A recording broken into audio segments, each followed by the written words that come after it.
Though they exist. Punch అనేది ఉంటుంది, punch dialogue అనేది ఉంటుంది. పంచుల కోసం ప్రాణాలు తీసుకోవటం అనేది నాకు ఇప్పుడు అలవోకగా జరిగిపోవాలి సార్.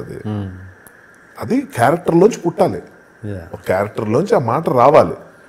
ఇది కలెక్షన్ ఆఫ్ జోక్స్ లాగా, లేకపోతే కలెక్షన్ ఆఫ్ డైలాగ్స్ లాగా ఎక్కడి నుంచి ఏదో తీసుకొని టప చెప్పేయటం, డైలాగ్ చెప్పేయటం వర్కౌట్ అవుతుంది. అలా బతుకుతున్న వాళ్ళు ఉన్నారు సార్. నేను దాన్ని ఐ కాంట్ ఓన్ ఇట్, అంతే. నేను ఓన్ చేసుకోలేను, నన్ను విమర్శించట్లేదు, నాకు నచ్చవు అవి.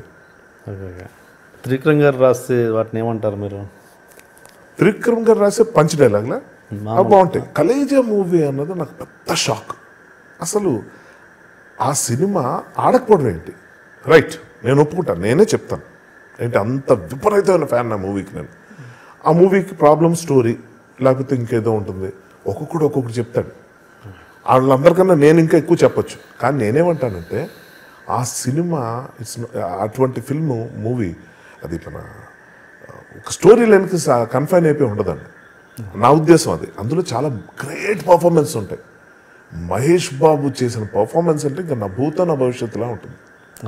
ఆ డైలాగ్స్ అసలు పెద్ద పంచులు ఉండవు అందులో. అది నేను అనేది. ఫర్ ఎగ్జాంపుల్ కారు గుద్దేసిన సీన్ ఉంటుంది. ధైర్యంగా ఉండాలమ్మా, కారు ఏదో గుర్తే ఏమైపోతుందని హీరోయిన్ సపోర్ట్ చేయడానికి హీరో కొన్ని డైలాగ్స్ చెప్తాడు.